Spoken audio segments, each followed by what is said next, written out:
Sénatrice Bellemare.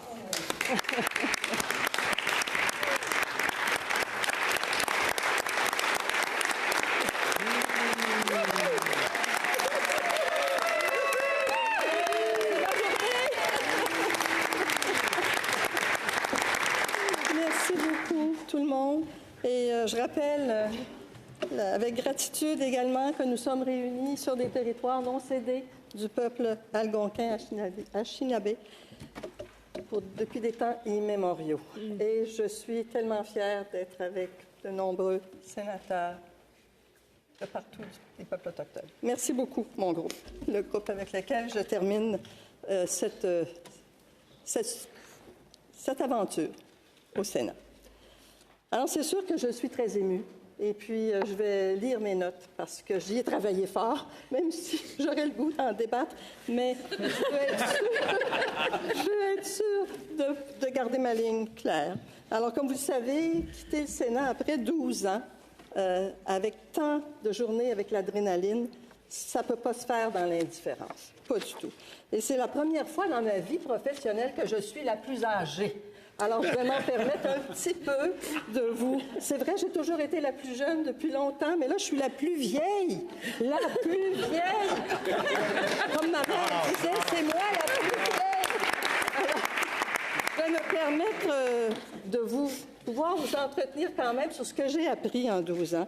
Et parce que c'est vrai, j'ai changé d'affiliation à quelques reprises, mais j'ai toujours été fidèle à mon serment d'assermentation, tout le temps. Et j'ai toujours écouté ma conscience. Alors, comme le remarquait la sénatrice Lankin mardi dernier, tous ces sénateurs ici présents sont tous des premiers de classe. Et ça, c'est la première chose qu'on observe quand on arrive au Sénat. On dit « Oh, intéressant, intéressant ». Dans mon cas, comme l'a écrit l'ex-collègue André Pratt dans son livre sur le Sénat, puis comme plusieurs l'ont indiqué, c'est sûr, je suis une intellectuelle. Et c'est par l'intellectuel que j'acquiers mes connaissances. On est supposé le faire par expérience, mais dans mon cas, l'expérience est venue après. J'ai d'abord été professeur, j'ai enseigné la politique publique, j'ai fait un grand stage concret au gouvernement du Québec. Et puis après, j'ai décidé, parce que la ministre me l'avait dit, si tu veux faire ça, présente-toi. Alors, j'ai fait un saut dans l'action collective et la politique, et je suis ici au Sénat, qui était le meilleur emploi pour moi. Mon aventure au Sénat ne faisait pas partie d'un plan de carrière. Je n'ai pas choisi de devenir sénatrice parce qu'à l'époque, on était appelés. En 2012, quand on m'a approché au poste pour sonder mon appétit, j'ai été évidemment flattée, mais j'étais en train d'écrire un livre sur créer et partager la prospérité. Puis j'essayais de faire la paix avec l'idée d'une retraite. J'avais 63 ans. Alors, mais je suis contente d'avoir accepté cet honneur et privilège dont je ne mesurais pas toute la portée quand le sénateur Carignan, que je connaissais peu, m'a appelé pour me dire « Vous êtes sur une courte liste. Alors, est-ce que ça vous intéresse? » J'ai été nommée au Sénat en septembre 2012 par le très honorable Stephen Harper, que je remercie pour sa confiance. À cette époque, le Sénat venait de traverser une crise existentielle débutée en 2013 autour de ce que les médias appelaient le scandale des dépenses au Sénat. Ça venait me chercher à chaque fois que j'écoutais les nouvelles. Tous les sénateurs, et en particulier les nouvellement nommés comme moi, ont été traumatisés par cette expérience. Cette crise a mis en lumière, toutefois, une réalité très bien décrite par le juge Charles Vaillancourt dans sa décision qui exonérait l'ex-sénateur Dauphy concernant la mainmise du bureau du premier ministre sur les affaires du Sénat. Plusieurs politologues ont documenté comment il est facile pour le premier ministre du Canada de contrôler le Sénat quand celui-ci est bipartite, c'est-à-dire composé de 2 caucus, et que c'est le premier ministre qui décide des nominations. Alors, c'est simple. Depuis les débuts de la Confédération, la réalité est que le bureau du premier ministre a toujours agi depuis la Confédération, de manière à obtenir une majorité des votes dans les 2 chambres. Il suffit alors au parti au pouvoir d'imposer sa ligne de parti à travers un système informel de récompense ou de punition, et le tour est joué. Toutefois, je dois reconnaître que parfois, certains sénateurs, souvent ceux de l'opposition, ont trouvé des moyens de s'opposer efficacement quand c'était nécessaire. Alors, ce n'est pas quand il y a une ligne de parti toujours le cas que l'opposition est silencieuse. Collègues, et en particulier ceux et celles nouvellement nommés, ne soyez pas surpris de vous demander à l'occasion sur quelle planète vous êtes tombés. Ce fut mon cas aussi. C'est pourquoi j'ai entrepris à mon arrivée une petite recherche sur les Sénats dans le monde. Étant économiste de formation, mon conseiller de l'époque, Étienne Gabris-Forgette, et moi avons travaillé à faire de nombreux tableaux statistiques des Sénats du monde pour obtenir des réponses aux questions suivantes. Est-ce que le bicaméralisme est en bonne santé? Est-ce en progression ou en régression dans le monde? Je voulais savoir si généralement les sénateurs étaient nommés ou élus. Quelle était l'étendue de leur mandat et de leur pouvoir? Quels étaient les Sénats bipartites comme le Canada? Existait-il des Sénats indépendants? Je peux vous dire, cette recherche existe toujours, elle date, ça serait intéressant de la remettre à jour, mais je peux vous dire que les Sénats bipartites sont plutôt rares. À part les États-Unis et quelques petits pays insulaires du Commonwealth, il y a peu de Sénats dans le monde où il n'y a seulement que 2 groupes ou caucus. À cette époque du Sénat bipartite, en plus, au Canada, encore aujourd'hui c'est le cas, les sénateurs sont nommés jusqu'à l'âge de 75 ans, alors que dans la majorité des Sénats du monde, les sénateurs sont élus. Ça a des inconvénients, mais ça a des avantages aussi. Les Sénats bipartites sont donc plutôt rares. Il y a le Sénat américain et quelques autres, comme je le disais. C'est à travers cette étude comparative et d'autres lectures que j'ai vite compris que pour assurer l'indépendance institutionnelle du Sénat, je répète, l'indépendance institutionnelle du Sénat, il fallait qu'il existe au moins 3 groupes ou caucus, parce qu'il devient alors plus difficile pour un groupe d'obtenir une majorité absolue, et que cette majorité absolue puisse être contrôlée par le parti au pouvoir. Et c'est alors, suite à cette étude et à mes lectures, et c'était dans l'air du temps, avec la crise que nous vivions, que j'ai commencé à répéter, quand je le pouvais, la nécessité de briser le bipartisme. À cet effet, le groupe des crossbenchers à la Chambre des Lords s'imposait comme un modèle possible pour le Sénat du Canada. Et j'aimerais vous raconter un petit peu plus en détail l'anecdote à laquelle le sénateur Dalphond a fait allusion. C'est à l'été 2015. J'étais encore affiliée au caucus conservateur et plusieurs sénateurs libéraux comme conservateurs se questionnaient sur l'avenir du Sénat. Il y avait les sénateurs Green et Massicotte qui ont organisé un grand colloque à cet effet et produit un sondage pour connaître l'opinion des sénateurs sur différentes questions. Alors, pour ma part, je plaidais l'importance de se constituer en plusieurs groupes, mais je n'étais pas certaine jusqu'où je pouvais aller dans mon rôle de sénatrice appartenant à un caucus. Alors, à l'été 2015, grâce à l'ingéniosité de ma conseillère de l'époque, Natasha Entwistle, qui travaillait à mon bureau, j'ai obtenu un rendez-vous en tête-à-tête avec le très honorable Brian Mulroney. Alors que je lui expliquais mes malaises existentiels et lui expliquais mes solutions, il m'a interrompu. Oui, c'est clair, j'en ai assez. Il faut plus de 2 groupes au Sénat. Il m'a confirmé dans ma recherche. Il m'a dit qu'il faut faire plus que 2 groupes au Sénat pour faire échec à la dominance du bureau du premier ministre. Il avait été déjà premier ministre lui-même et il connaissait la dynamique. Il m'a confirmé donc dans mon analyse et dans la nécessité de changer les choses. Quant à mon intention d'aller travailler rapidement à la création d'un 3e groupe, il m'a dit « Oh, peut-être vous pouviez avoir une petite gêne. Attendez après les élections qui allaient venir à l'automne 2015. » Alors, j'ai suivi le conseil du très honorable Mulroney et c'est le 8 mars 2016, quelques mois après les élections, que je suis venue indépendante ou non affiliée. Avec d'autres sénatrices et sénateurs, dont la sénatrice Ringuette, qui suggérait alors la mise en place de caucus régionaux. Elle aussi, elle est arrivée à la conclusion qu'il fallait plus de 2 caucus. Et nous sommes les 2 seuls de cette époque qui avons, à ce moment, initié le groupe des sénateurs indépendants, qui était un groupe informel parce que nous ne pouvions pas rencontrer les conditions pour former un groupe. avec la reconnaissance officielle. De retour à mon expérience avec le Parti conservateur, j'ai beaucoup appris. J'ai beaucoup appris et ça m'a amené à réfléchir à d'autres sujets parce que je me disais, si je ne veux pas suivre la ligne de parti, comment puis-je décider sur les projets de loi qui nous viennent? Je devrais avoir de bonnes raisons, alors, si je ne veux pas suivre la ligne de parti, pour m'objecter à des projets de loi qui viennent de l'autre Chambre, qui sont généralement adoptés par l'autre Chambre. Alors, je me suis demandé quels sont les objectifs, les critères objectifs qu'un projet de loi adopté à la Chambre des communes doit respecter pour obtenir mon vote. Puis, c'est ce que j'appliquais.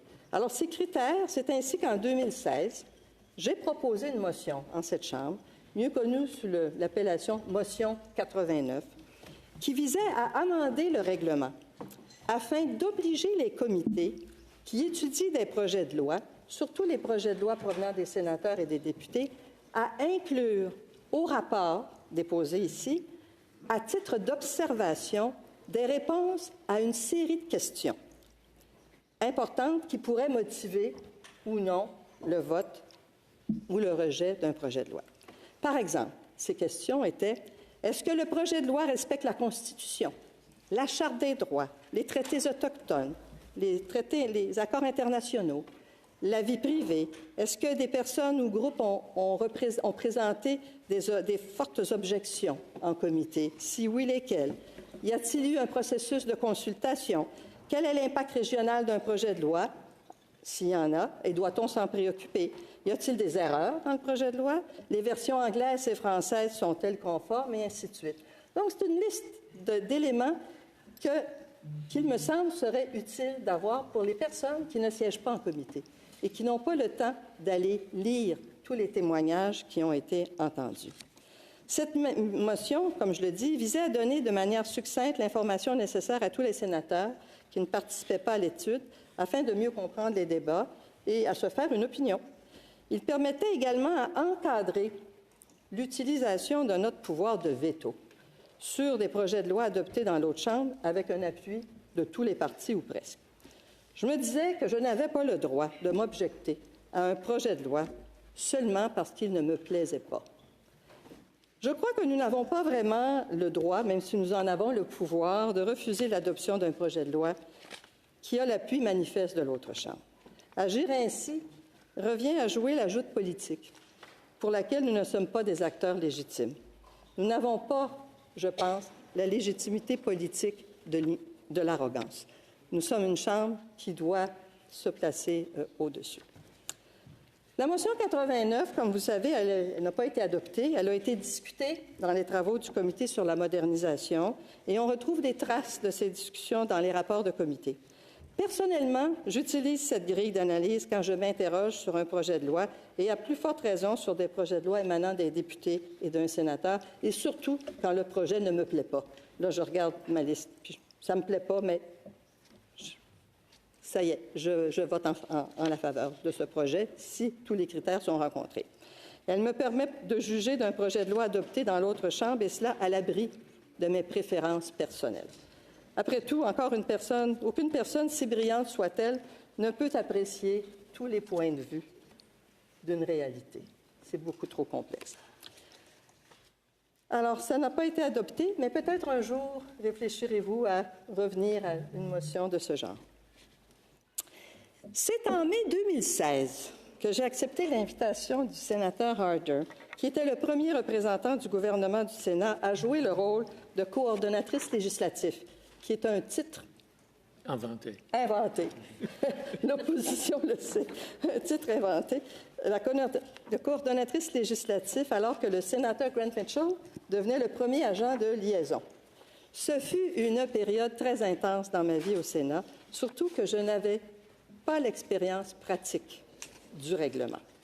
Je ne le connaissais pas sur le bout de mes doigts, comme certains collègues de l'opposition.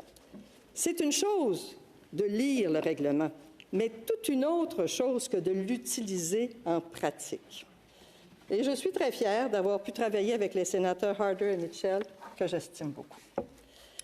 À l'époque, nous n'avions jamais l'assurance que les projets de loi du gouvernement allaient être adoptés.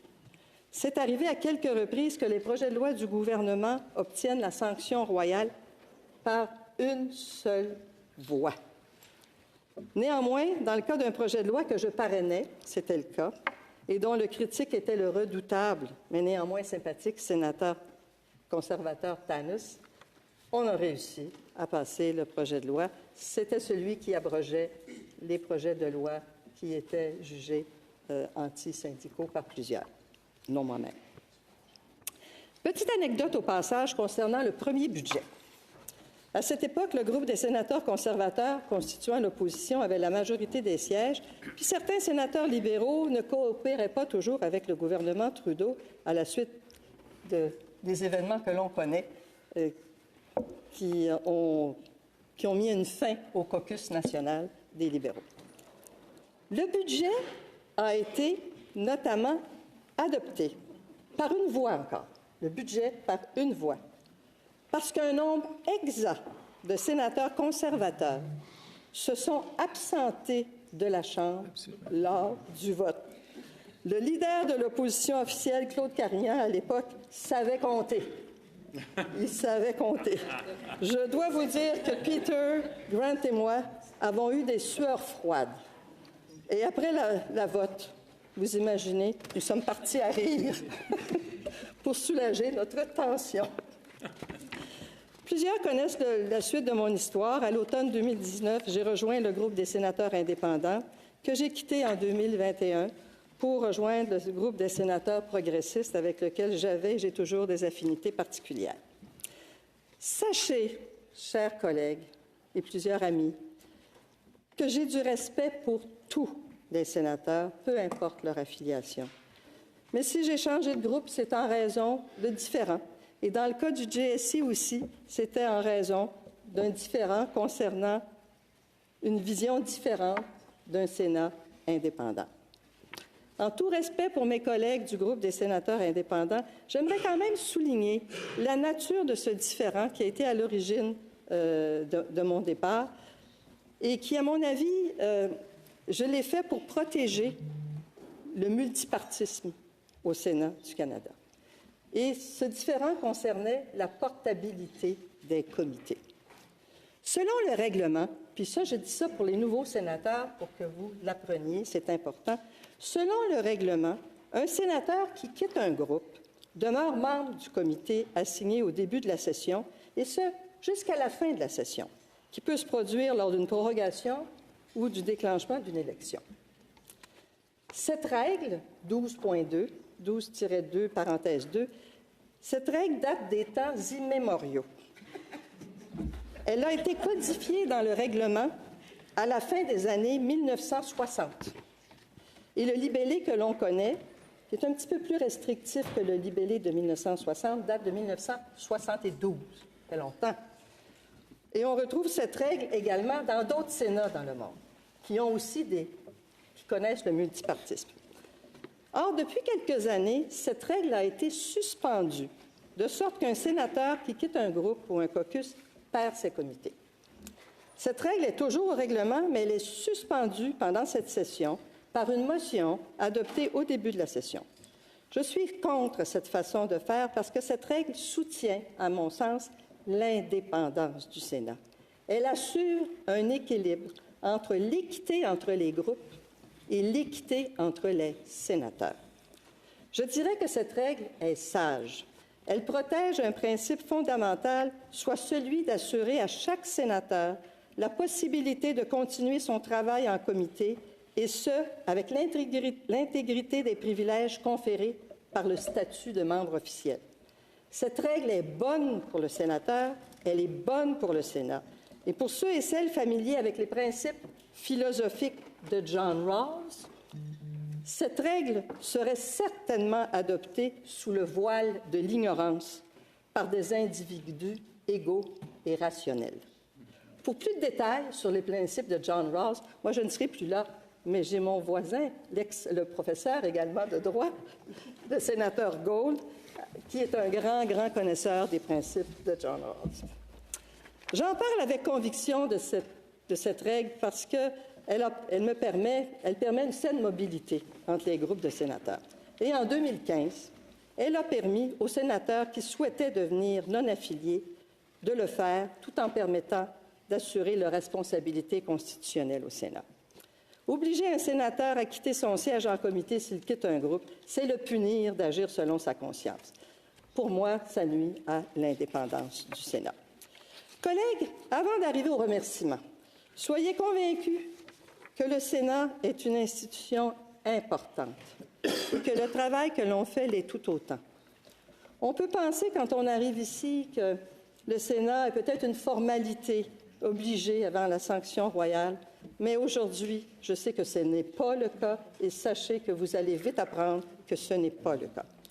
Le Sénat est une institution politique qui a d'énormes pouvoirs différents de ceux de la Chambre des communes. Ce n'est pas notre rôle de gouverner, mais nous sommes les remparts de la démocratie, comme le souligne le titre d'un livre publié par l'honorable Serge Royal. Nous veillons à ce que les choix démocratiques exprimés lors d'élections respectent le bien-être de tous les Canadiens et les peuples autochtones. Pour reprendre une expression sportive, nous sommes principalement des joueurs de défense. Et pour demeurer signifiant et apprécié des Canadiens, le Sénat doit demeurer indépendant des joutes partisanes, respecter les choix démocratiques et faire preuve de retenue, comme l'a bien exprimé feu sénateur Sugar. Mais si notre travail est principalement de protéger la démocratie, nous pouvons aussi être visionnaires et apporter un éclairage sur des enjeux de moyen et long terme concernant la politique publique. Nous en avons la possibilité ainsi que le devoir. Alors, j'aurais voulu vous parler plus longuement du dialogue social ou du dialogue entre les gouvernements et les groupes socio-économiques et du dernier rapport d'Horizon Canada intitulé « Perturbations 2024 » dans une interpellation qui est au feuilleton des préavis. Cela ne sera pas possible. J'aimerais quand même porter à votre attention ce document qui fait état de 35 perturbations majeures et probables qui pourraient affecter le bien-être des Canadiens à moyen terme. On y parle notamment des problèmes démographiques du Canada, de l'immigration, d'une intelligence artificielle qui se déchaîne, d'une mobilité descendante qui devrait être la norme, de nourriture qui se fait rare, des hommes et de jeunes adultes mâles en crise, des hommes qui ne peuvent pas dire ce qui est vrai et ce qui ne l'est pas, et de conflits de valeurs qui divisent la société, d'énergie qui se fait rare, d'entêtement des ménages à un point critique, et j'en passe. Horizon Canada demande aux différentes instances publiques, ministères, gouvernements et partis politiques d'en tenir compte dans leurs projets et leurs travaux. Je pense que le Sénat est la Chambre du Parlement qui se doit de réfléchir sur ces problématiques, notamment en comité, afin de jouer pleinement son rôle de chambre de deuxième réflexion. Je vous invite à consulter ce rapport et Horizon Canada est un organisme de prospective qui est encadré dans le ministère de l'Emploi et du Développement social. Rapidement, j'aimerais vous partager ma conviction de l'importance pour le Canada de mettre en place un dialogue institutionnalisé entre les gouvernements et les groupes sociaux et économiques. Je suis d'avis que nous vivons une crise de gouvernance au pays concernant les politiques publiques, nécessaires afin de travailler ensemble à des solutions face aux enjeux et perturbations qui nous guettent. Vous devez l'avoir aperçu vous-même en comité quand on a plusieurs projets de loi provenant soit des députés ou des sénateurs qui sont là pour remplir un vide, mais qui, en quelque part, manquent de cohérence et d'envergure. Comme vous le savez, dans les sociétés libres et démocratiques, il peut être difficile de susciter une action collective coordonnée. Beaucoup plus difficile dans ces sociétés libres et démocratiques que dans les sociétés autoritaires. Mais cette action collective coordonnée y est tout aussi nécessaire. Au Canada, il faut absolument fortifier et institutionnaliser le dialogue entre les gouvernements et les partenaires sociaux et économiques, comme cela se fait ailleurs dans le monde, car la main invisible des marchés ne suffit pas. Les sénateurs peuvent susciter et promouvoir ce dialogue. On en a le pouvoir, l'opportunité. Et je fais une petite pub aussi Allez lire aussi le dernier chapitre produit par un groupe de sénateurs pendant la pandémie.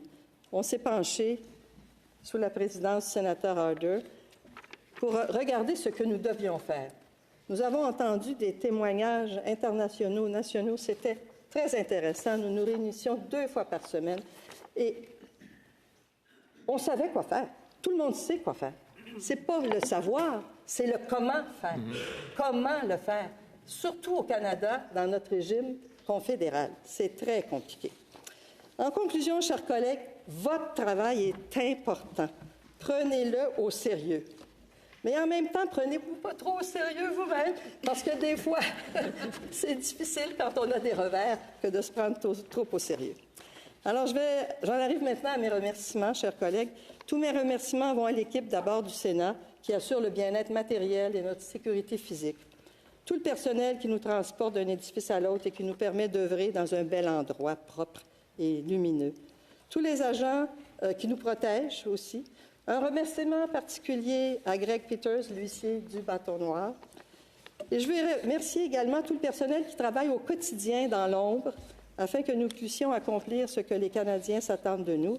Je remercie les interprètes. Merci aujourd'hui. Sans lesquels nous ne pourrions communiquer ensemble, entre nous. Tous les responsables de l'audiovisuel qui permettent aux Canadiens et Canadiennes de juger de notre travail. Tous les pages qui nous assurent notre confort au quotidien, tous les greffiers qui nous entourent et qui assurent que nous soyons bien informés et que les séances en chambre et en comité se déroulent bien. Un gros merci. Toute mon admiration pour la présidente du Sénat, qui écoute toujours et fait un travail exemplaire, ainsi que pour la présidente pro tempore, qui gère avec aplomb les travaux en chambre quand c'est le temps. Je veux remercier toutes les personnes qui ont travaillé avec moi dans mon bureau au fil des années, qui m'ont aidé à assumer mon rôle de sénatrice et m'ont fait bien paraître, comme dit souvent le sénateur Dawson. Je pense à Anaïda Galindo, qui m'a aidé dans mes premières années au Sénat à apprivoiser mon rôle de sénatrice. Je pense aussi à Nassim Derdouri, ainsi qu'à Étienne Gabris-Forgette, qui a quitté cette terre et dont je vous ai déjà parlé. Merci à Natasha Entwistle, Véronique Valenti, Alexis Fafard, Hélène Hu et à tous ceux et celles qui ont travaillé au bureau du représentant du gouvernement. Un remerciement particulier à Amélie Crosson et Marty McKendry, toujours disponibles pour me conseiller.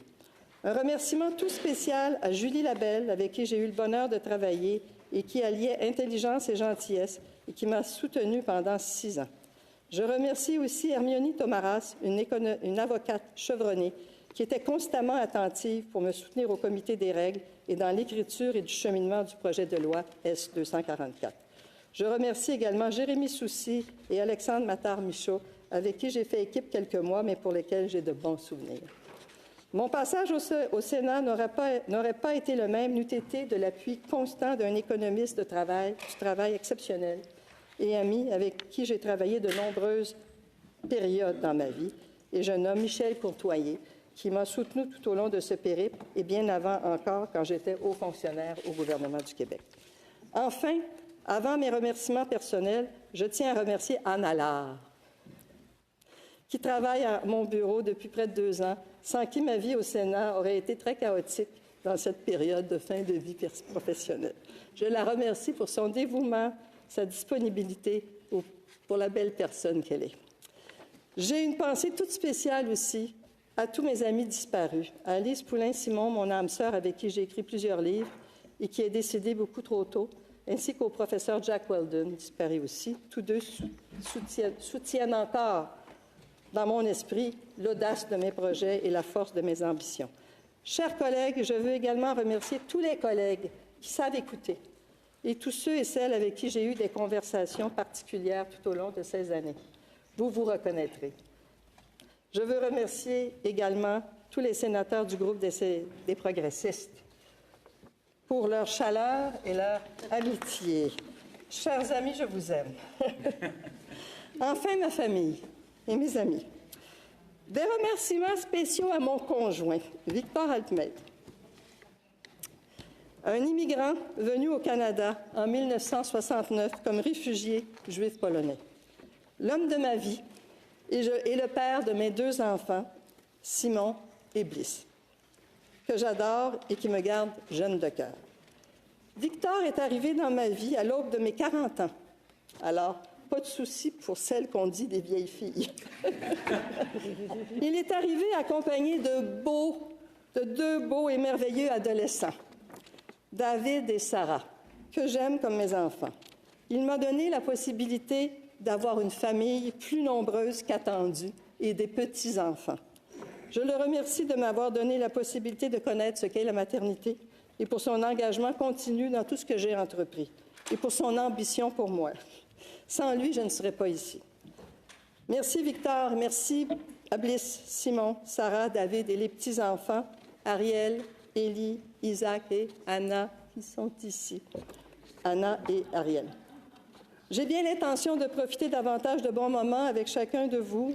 Merci aussi à mon frère, ma belle-sœur, mes sœurs et à mes parents qui sont disparus, évidemment, et pour tout ce qu'ils ont fait pour moi.